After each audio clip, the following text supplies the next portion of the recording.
I'm Sarah Storer. I am the RoboJackets Outreach Education Lead. This is Sofia and Samantha from Reset Robotics. And today they're going to talk about digital media, a guide to modern marketing. Yep. But yeah, give them a round of applause.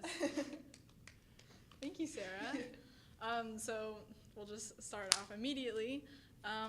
Obviously, we're already introduced. We're from Reset Robotics. I'm Sophia, and this is Sam, and we're giving a presentation about marketing and digital media and branding and basically everything in between. So just to kind of give you like some background on who we are and what we do, upcoming year will be our third year as an FRC team. We're team 6325, and so we were started in the summer of 2016, and we kind of came up with this idea of like, okay, we want to be a team that's really different from any other team that's in Georgia. And in that year of 2017, we were like, okay, what's one way we can really stand out from basically everyone else as a rookie? And we're like, well, we can really focus on our branding and our presentation and the way we present ourselves. So that's what we did, and we made it all the way to the World Championships. We won 4 awards our rookie year, basically every single rookie award you can get. And then in our previous year, 2018, we won 2 more awards, and we kind of focused more on our innovation aspect. So we're always trying to focus on being innovators and leaders in our community and for those around us, especially for those other FRC teams. We want to be kind of like, the next new thing, kind of come up with things that FRC teams haven't really seen before. So we did that our first year in bringing in the AR headset and, of course, introducing our branding and all that sort of stuff. And so, as I mentioned before, in 2016, when we were first starting, we wanted to find a way to really stand out from the crowd. And this was our way of doing that, to really focus on our presentation and our branding and our marketing. So your brand is what you stand for represented visually. So who are you? What do you stand for as a team? And you want to spread that message and show other people online who you are. And so you use this message and you connect with others. So connecting with possible future members of your team, showing your sponsors what you're doing with their money and like how you're actually using that, not just like spending it uselessly. And so you want to create your brand. So create like a standard, like what your brand is, what you're going for. But then you also want to develop it a little. You don't want just this one thing and keep it like that. You want to sort of keep it all like interesting and add a little, but still keep your main brand. And we'll talk about that later. So in this slide, we'll show like what makes you unique, trends in your audience and how you use that with your marketing, consistency and variation with your brand and branding. So what makes you unique? So who you are, what's your purpose, what you're trying to do as a team. Are you trying to spread STEM? Are you trying to innovate or educate? And why you are a team. You want to share that with the public. So there are some different ways to present yourself in branding. There's all sorts of different trends that go on, obviously at various times. There are a lot of really big trends that go on, happen right now, and so you always want to keep in mind your what's popular right now and your audience. So this is super important because if you try and kind of focus on a trend or a sort of brand that people don't really care for, nobody's really going to be interested in what you want to say because they won't find it visually appealing.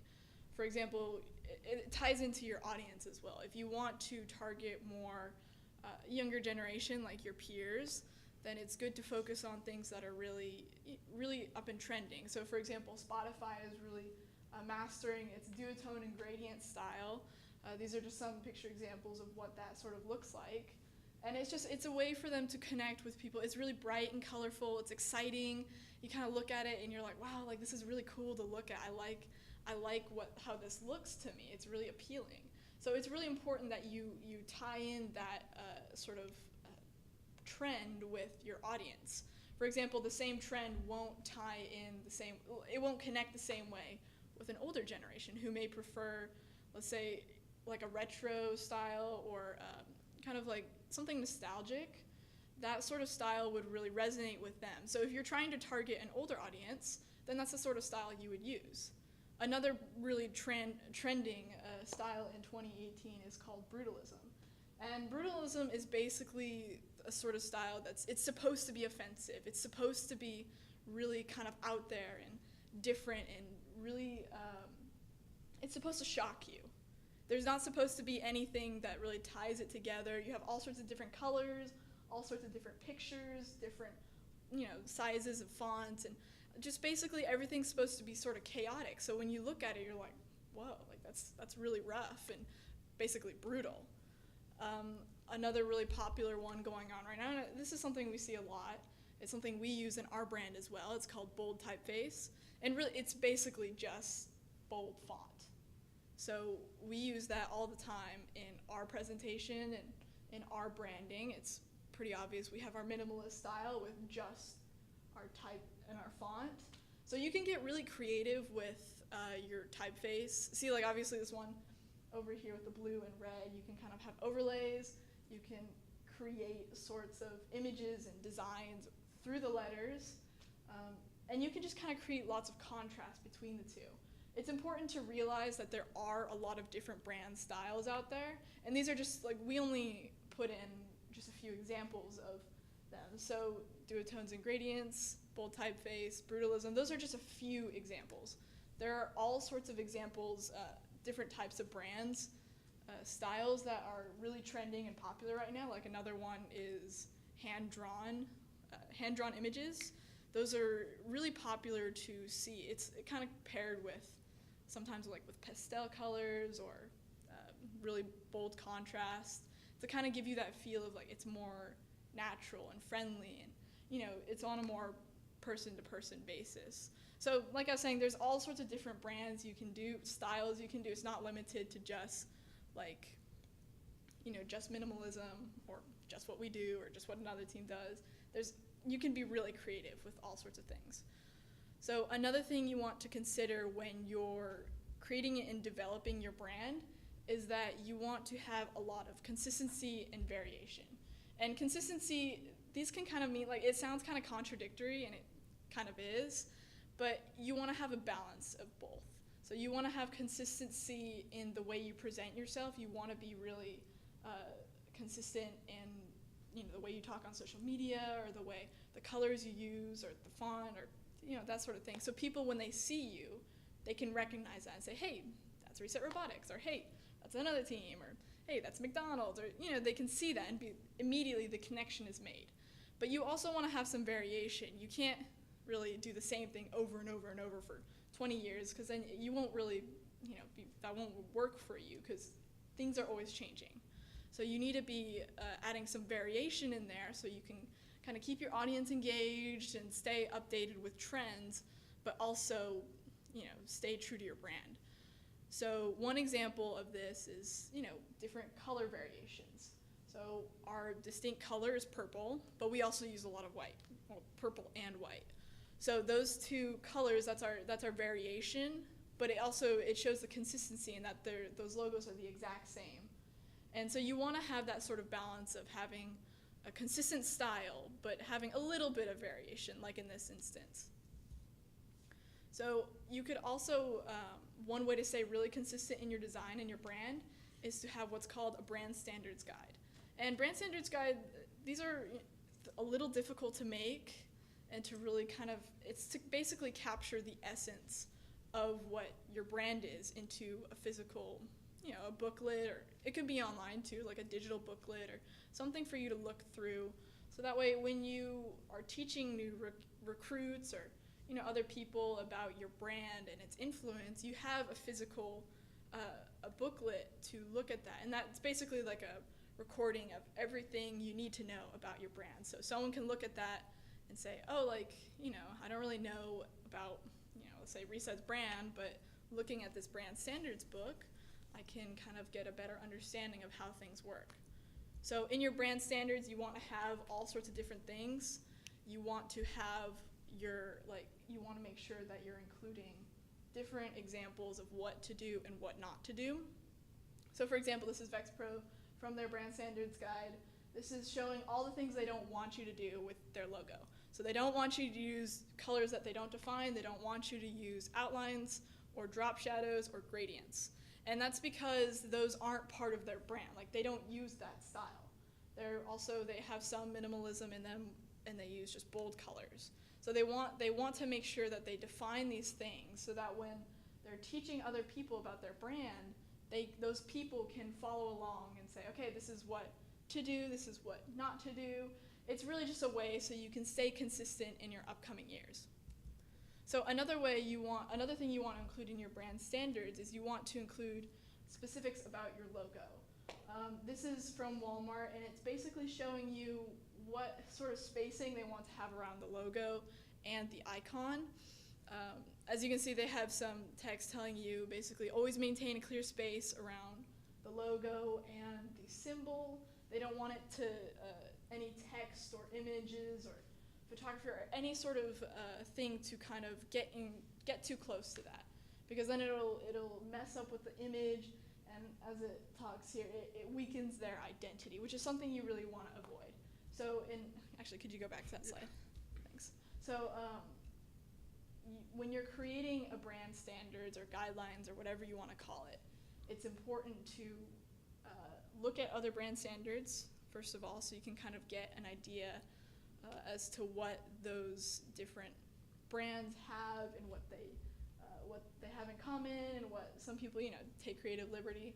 So as you can see here, there's all sorts of ways you can create them too. And this is a good example of taking components of that design and of that logo to have it part of, to create a border around it basically. And that's just to show you, again, the type of space they want to have around their logo and the designs so that they don't have things on top of it.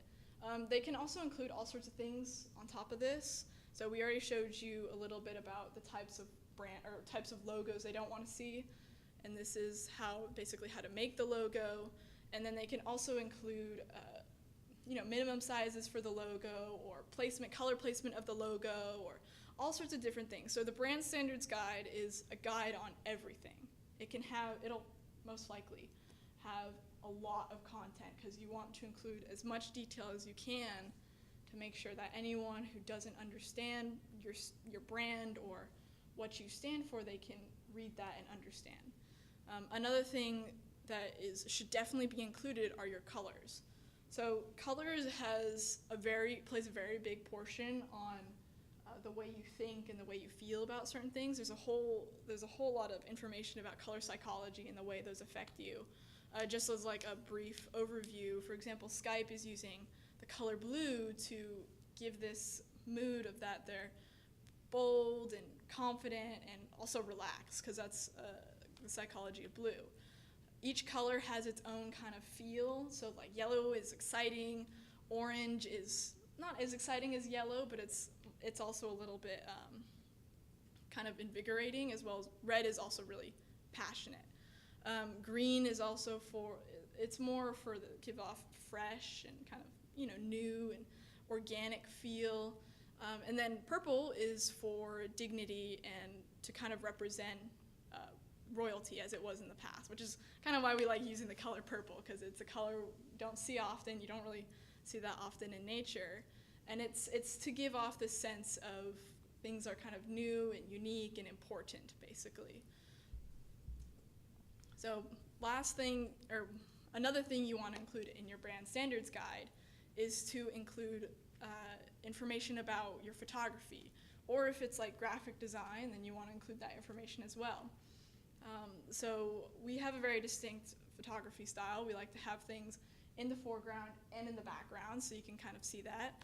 We also like to have our logo everywhere. We love to put our logo on things. We love to have the color purple in things, just so that even if you don't see that image on our website or on our social media or anywhere else, then you can still look at that and say, hey, that's Reset Robotics. Like you can see that.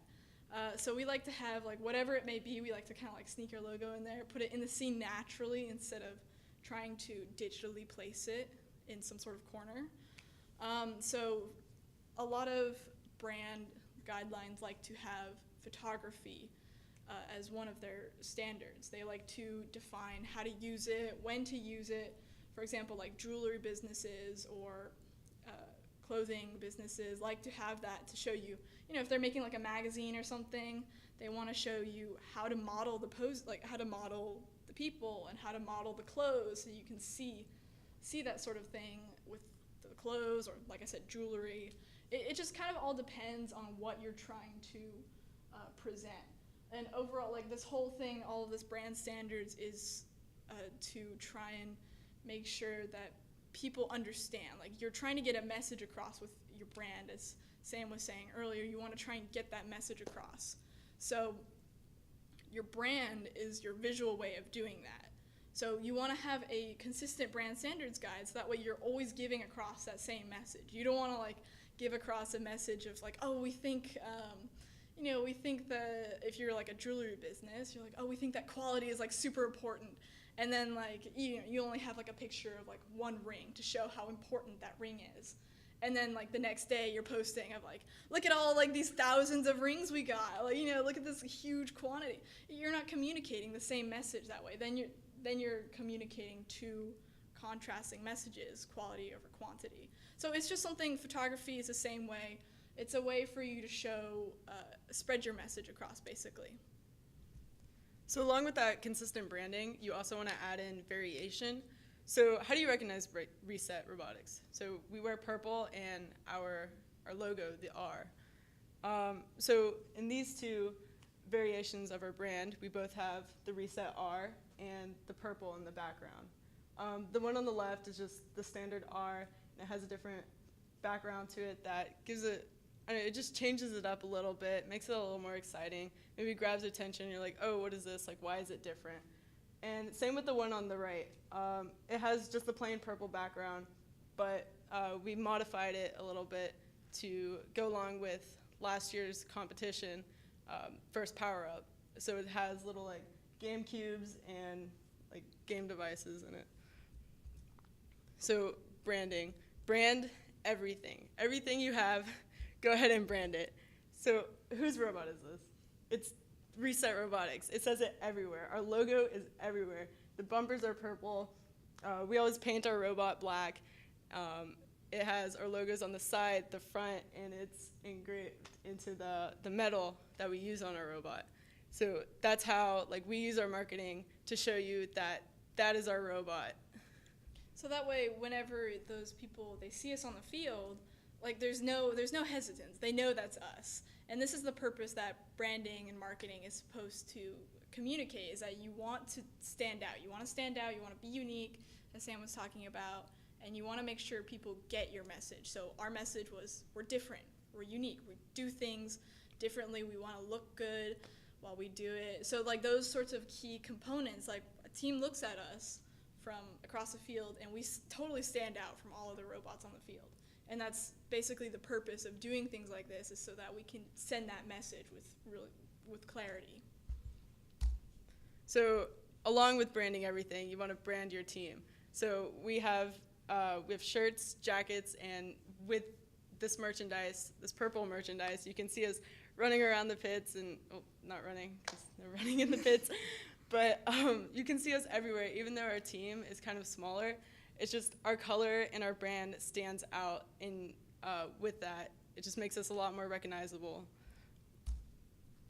So you also want to brand your social media, and this goes for all aspects of social media. You want to make sure that you're using various sites. For example, our top 3 are Instagram, Twitter, and Facebook. Of course, we also use YouTube, and we have an account on LinkedIn, and we have our actual website. We find other ways to engage with our community, like through the newspaper and through the news, but these are our main attention grabbers for the audience we want to attract, which is for students who are interested in robotics.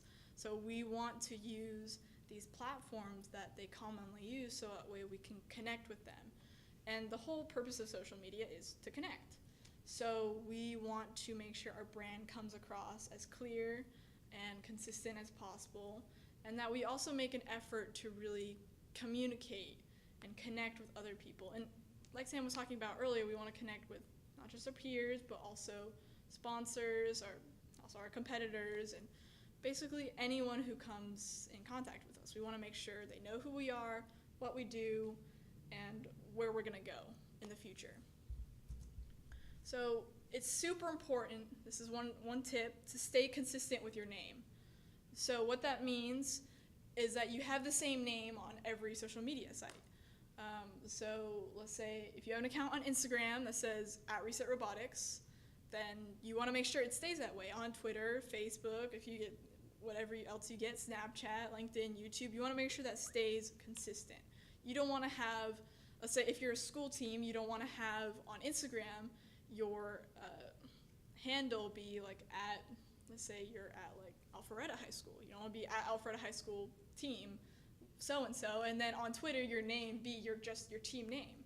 Because what that does is that it makes it really hard for other people to connect with you on various sites. We've had many instances where we try and thank another team or a corporation or somebody out there, and we post on all different platforms. So when we tag them on Instagram, and we're like, thank you for at so-and-so for doing this for us. And then we go on Twitter, and we have to spend 10 minutes trying to find that same person. We have to look up, let's say, their school name or their organization or their number or whatever it is. We have to spend extra time looking for them. And that kind of, it not only, like, for us, wastes time in trying to get in contact with them, but it's not good for your brand. When they see you on Instagram, they say, oh, that's team so-and-so. And then when they see you on Twitter, they identify you as something totally different. And it's hard to match up those two brand identities together. So it's really important that you stay consistent with your name, so you have, and also another tip to add in is that you don't have weird characters kind of, breaking up your name or at the beginning of end. So you don't have reset.robotics or reset_robotics, because some sites won't allow you to have those special characteristics. So then that will lead you to have reset.robotics on one site, or reset robotics on another, or reset_robotics, like something like that. Another one handy website you can use to get that done is called namecheck.com, which is right on this slide. Namecheck.com will basically, if you want to reserve your handle on social media sites, or also your domain, you can put that in there and you can check where it's been taken. So let's say if we want to reserve Reset Robotics, we can type that in and see all the different sites or social media accounts where that's already been reserved. So that'll help you prevent you from choosing 4 or 5 different names on different sites. That way you can have just one consistent name for all of your sites and social media. So you also want to have a very strong brand persona, and what that means is you want to have, your brand should have a personality. It should have a way that it communicates with other people and really kind of resonates with them. And for us, to give us as an example, we want to make sure we come across as a professional team that we're not just a bunch of high schoolers. We don't want to come off that way, because that's not the way, that's not what other companies will see us as. They'll see us like, if they see that, they're like, oh man, like, here's just another bunch of high schoolers trying to do things they can't do with money they shouldn't have. And we don't want people to think of us that way. We want to come across as professional, and we want to come across as a team that really knows what's going on, knows what they're doing, is really well-versed in the world of FRC and that sort of thing. So one thing we do is that we don't talk about individuals on our team, or we don't talk about us, same with photos. We don't post photos of us when we're all kind of hanging out together as a team of high school. We don't post like cheesy photos. We're all just standing in a lineup like, oh, we're having a great time. We try and avoid pictures that focus just on the individual. Like, they're not doing anything. They're just kind of standing there like a, portrait shot. We don't want to have those photos, because it gives off the wrong impression for us. We want to stay consistent in the way we talk and the way we present ourselves on social media. So we always introduce ourselves as, us, we, our sort of thing. Go back. So it's it's super important for us to represent ourselves this way because we want to come off as a single brand identity. We don't want to come off as like, oh, it's all about like me or I or like, that sort of thing. We also don't talk in the third person. We don't say Reset Robotics did this or Reset Robotics did that. Our brand is an entity. It has a personality. Of course, we're the ones who make that, but we want to make sure that it presents the right way. So there's all sorts of like little nuances we have with the way we present ourselves. So when we're posting, for example, on social media, we can spend almost like hours just trying to refine the way we sound, because we come up with a caption, we're like, oh man, that sounds too cheesy, or that sounds out of brand, or that sounds like, it just doesn't sound right. And so we put so much attention and focus into these presentations and these posts and social media because we're very detail oriented, and we're kind of perfectionists when it comes to present this sort of presentation. We want to make sure we're giving off the good kind of presentation. We're trying to make the impact we want. So this slide says stay consistent, and as I was talking about, you want to stay consistent with your name, you want to stay consistent with your brand, you want to stay consistent with the way you talk and the way you present yourselves, and these are all really big things if you want to stay on social media. And another thing you want to stay consistent in is your post schedule. So for us, during build season, we post every single day because we want other people to stay engaged every day. We want them to see what we're doing. We want them to feel kind of connected with what we do every single day. And of course, like, this can be different for everyone. It's important to stay frequently updated and consistent with your social media so that way people can they don't lose interest, like they don't forget about you. Like after 2 or 3 months of not posting, they're gonna forget because they don't see you on their dash every single day. So you want to avoid that sort of inconsistent posting. And it also helps for if you're posting like on the same days for people to check and be like, oh, like, it's Wednesday night, Reset Robotics is posted, and they can see that. Or for example, a lot of people like to go on their phones before they go to bed. So when we post around 8:30 or 9 or 8, it gives them a chance to have more engagement so that those people who like to check social media before they go to bed, they can kind of scroll through their feed and they'll see us. And so that all of this sort of helps in raising awareness for our brand and what we do and our clear message. You can go. The whole purpose of social media is to connect. So this is one post we made, I think this was at Columbus when we first started using the PCH Game Day hashtag. And this is something for everyone in PCH to kind of have fun. If you tagged it PCH Game Day, the AV team would kind of put it on the big screen and people could kind of see what they posted. So this is just another way to create engagement on your posts. It's really important that you have engagement on your posts so that way people, when they interact with you, they can say, oh, like, I feel connected to this team. It's not just like, another social media account or organization or whatever. It's something I'm personally invested in.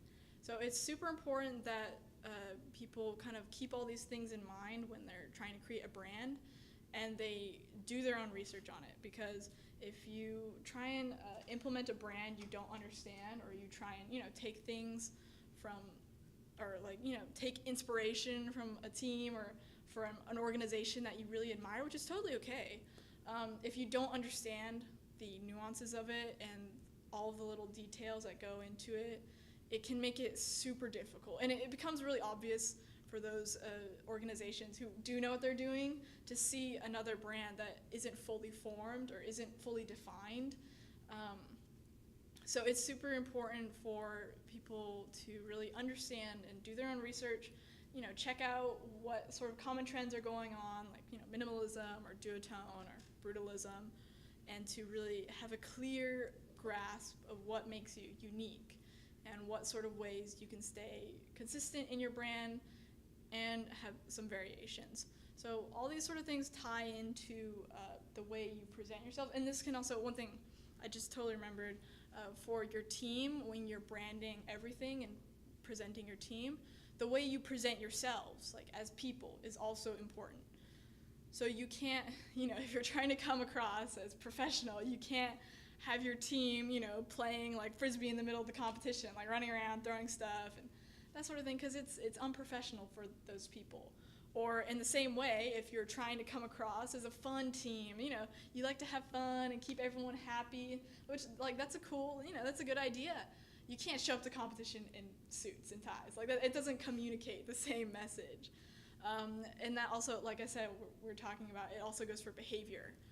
Anything you do, if you have your brand on, people are going to associate that brand or what you did with that brand. So if they had a bad experience with someone with wearing that logo or that brand, they're going to look at that and be like, that's Reset Robotics. Like, oh, gosh.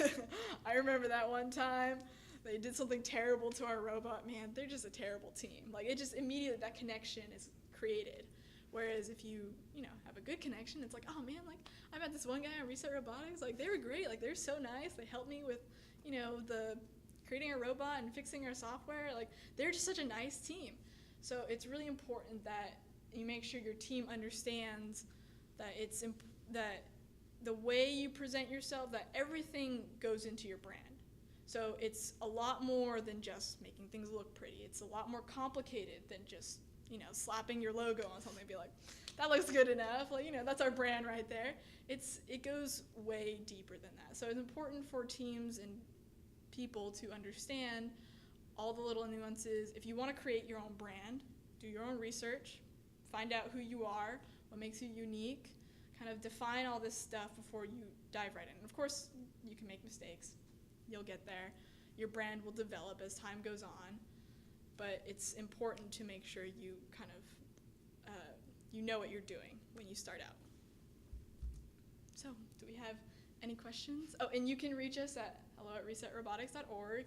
We're always welcome to give advice or suggestions, or if you have any questions, we're always willing to help you out. Any questions? Yes. How do you define success in regard to your branding efforts? Do you use social media analytics, or how do you define success in that category? So for us, we think of that sort of, and this can be kind of different for other teams. If there's a certain way you want to reach people, like let's say you're like, oh man, like we really need to reach like those that older generation that support, like all those sponsors that support us. Well, then obviously your success would be defined as getting a lot of interaction on a website like Facebook, or getting a lot of community interaction from that generation.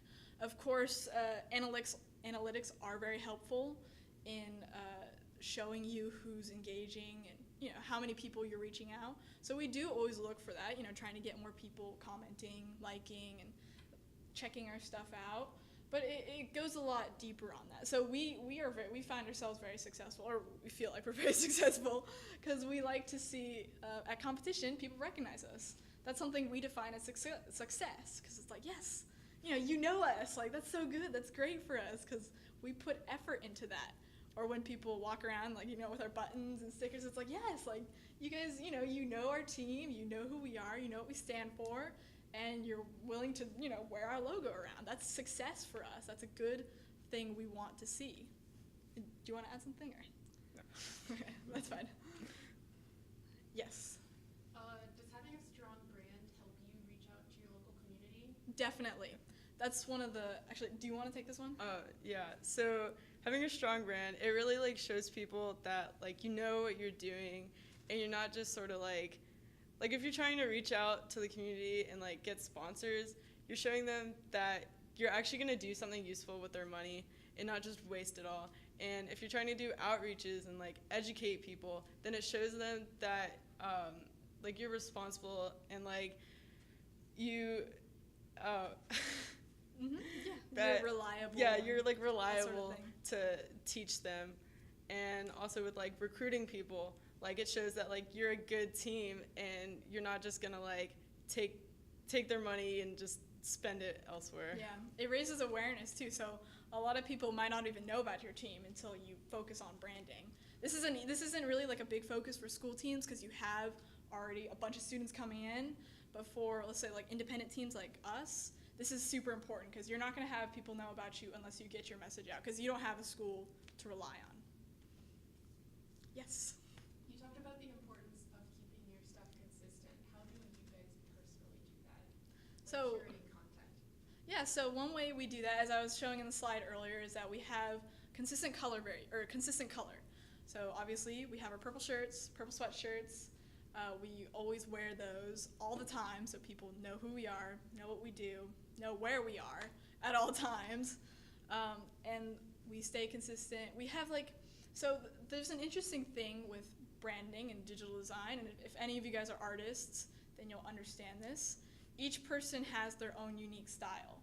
So that also applies, and this goes for drawing. This is really obvious. Everyone has their painting or their sketch way or anything like that. But this also applies to digital design. For example, I have a very different style than, let's say, our marketing director or other people on our marketing team. The way I design things is pretty different. And that's okay as long as we find a way to tie it all together. So, and a lot of it is subjective. If you're trying to get started creating your brand, it'll be really difficult to kind of figure out is this in brand or is this not in brand until you have let's say someone or something that really ties everything together. Someone to say no, that's not okay, that doesn't work, or this isn't in brand, or you can kind of get a feeling for it. When we were first starting out, we made a lot of mistakes, especially when we introduced new people onto our team. We wouldn't explain things well enough, so we kind of get lost in translation. So one important thing to have a consistent style is to, obviously if you want to build up that brand style, and as time goes on, you'll recognize things and say, okay, this is something we do a lot. For example, when we post graphics on social media, one thing we do a lot is we like to put purple overlay and white text with information. That's something we like to do a lot. And it's just, to stay consistent, you need to, brand standards is a really good way to do that. But it also helps that everyone, just people on your team, all have a clear kind of clarity with what your design means, what is okay and what's not okay. So for example, it's important to us to communicate on our team, minimalism. We want to make sure we're really bold and that sort of thing. Like I mentioned before, it helps to have kind of a library, a portfolio of things you've already done. Actually, I brought our annual report. Do you want to grab that? It's in my top. Yeah, back one. Yeah, thanks. So we brought our annual report, and we were also going to bring one of our recruitment flyers. So this is an example of a way you can kind of look at things and oh, this page has just single color, has some really bold writing. If you can tell, this part looks similar to one of the slides we had at the very beginning, and that's because when we were making this is something we looked at for inspiration. Said, hey, how can we stay more in brand? And this kind of gave us an idea. It's yeah, we can do that. We can do this sort of thing. So we have our color overlay with white text or a white box over it, and all these sort of things. It'll just develop as time goes on. It'll be difficult to kind of cement yourself in immediately, but things will develop as time goes on, and you'll be able to kind of find what is in your brand and what's not. Also a little bit with consistency. The font that we use, it's always the same, and the writing style we use, it's always very formal. But your team can decide if you're gonna talk very excitedly, using exclamation marks, emojis. Just that's also, keep that in mind when you're trying to think of consistent brand standards. Yep, it's all about the details. Yes. Do you feel like your brand has helped with recruiting new members? Absolutely. It's been our key defining it's been our basically our catalyst for getting those new members. I don't think we would be able to survive as a team realistically without our branding, because it's just such a way for us to connect with other people, to communicate, kind of bring in more people. If we didn't have any of that, we'd be nobody. Nobody would know us outside of our team, competition, our community. No one would know us, and we wouldn't be able to kind of attract people that way. We maybe have a team of 5, less than 10, but we wouldn't really be able to survive as a team without that message? So that's mainly because we're not part of a high school. And so we don't have like the high school encouraging people in the school to be a part of that team. We have to go out by ourselves, and we have to inform people who we are, and like that's all the branding does. The branding shows people that like we are robotics team, and it just develops who we are to help share that. Yeah. Any more questions? Are we all good? All right. Thank you so much. So this was one of the presentations from our strategic decision-making track. So this is our second presentation. That means there's going to be one more later. Next week is actually Grits. Are you guys going to Grits? Yep. Cool. So we will see you guys all at Grits, October 13th. Yeah, thank you guys for Thank you for presenting. having us. Yeah, so this is Samantha and Sophia again, and I'm Sarah Storer from RoboJackets. You should join us here, same time, same place, 2 weekends, or next weekend. Cool, awesome. Thanks, guys.